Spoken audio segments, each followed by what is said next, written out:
Kelompok ayo. Ayo semangat, ayo belajar, ayo bisa dong.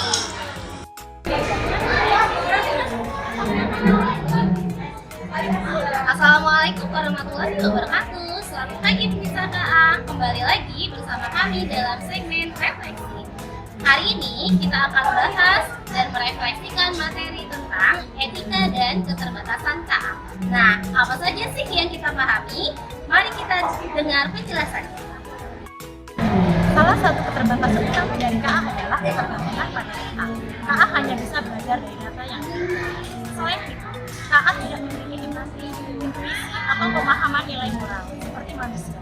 Meski AI bisa mengenali emosi dan ekspresi wajah atau nada suara, ia tidak bisa benar-benar merasakan atau memahami emosi itu.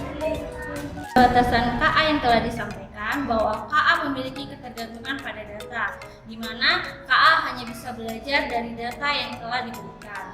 Jika data tersebut tidak lengkap, bias atau tidak beragam, maka hasil pun akan tidak akurat.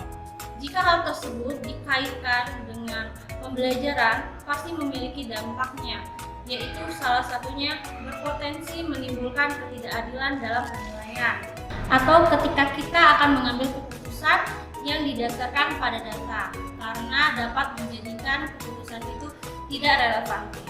Yang selanjutnya adalah KA tidak memiliki empati, intuisi ataupun emosi, di mana meski KA memiliki kemampuan untuk mengenal emosi melalui ekspresi wajah ataupun melalui nada, namun KA tidak memiliki perasaan sehingga akan berdampak pada proses pembelajaran. Salah satunya ketika kita sebagai pendidik harus berinteraksi dengan peserta didik kita.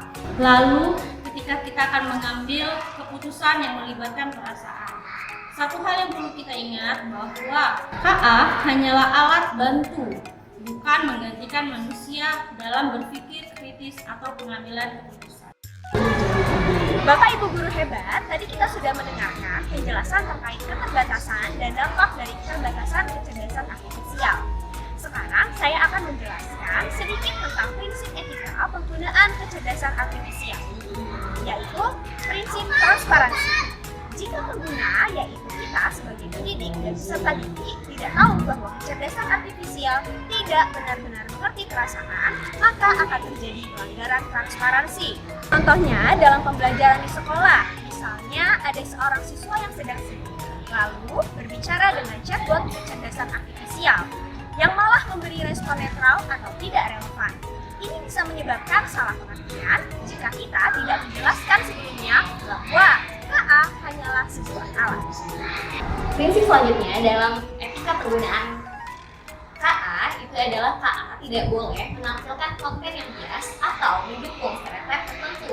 Contohnya dalam penerapan di sekolah saat menggunakan KA untuk membuat cerita, guru memastikan karakter dan peran dalam cerita yang dibuat itu tidak selalu berkaitan dengan stereotip gender atau latar belakang tertentu. Contohnya misalkan dalam membuat cerita, guru bisa membuat cerita anak perempuan bisa menjadi seorang pilot dan anak laki-laki bisa menjadi seorang perawat. Dengan demikian, kita akan menyimpulkan bahwa semua profesi terbuka untuk siapa saja. Nah, pemirsa KA wajib tahu nih, refleksi kita hari ini menunjukkan bahwa pentingnya memahami literasi digital dengan baik, benar, dan bertanggung jawab ya. Demikian informasi hari ini, semoga bermanfaat dan sampai jumpa di kesempatan berikutnya. Dadah!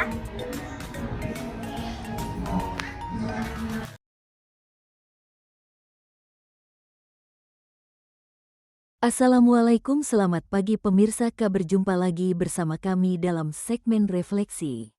Hari ini kita akan merefleksikan materi tentang etika dan keterbatasan K. Keterbatasan utama dari KA adalah ketergantungannya pada data. Selain itu, KA tidak memiliki empati, intuisi, atau pemahaman nilai moral seperti manusia. Keterbatasan KA yang telah disampaikan bahwa KA memiliki ketergantungan pada data, di mana KA hanya bisa belajar dari data yang telah diberikan.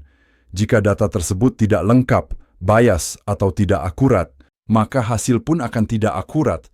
Jika hal tersebut dikaitkan dengan pembelajaran, pasti memiliki dampaknya, yaitu salah satunya potensi menimbulkan ketidakadilan dalam penilaian, atau ketika kita akan mengambil keputusan yang didasarkan pada data, karena dapat menyajikan keputusan itu tidak relevan. Yang selanjutnya adalah KA tidak memiliki empati, intuisi, ataupun emosi. Prinsip etika penggunaan KA salah satunya transparansi. Jika pengguna tidak tahu bahwa AI tidak benar-benar mengerti perasaan, maka terjadi pelanggaran transparansi, bisa menyebabkan salah pengertian.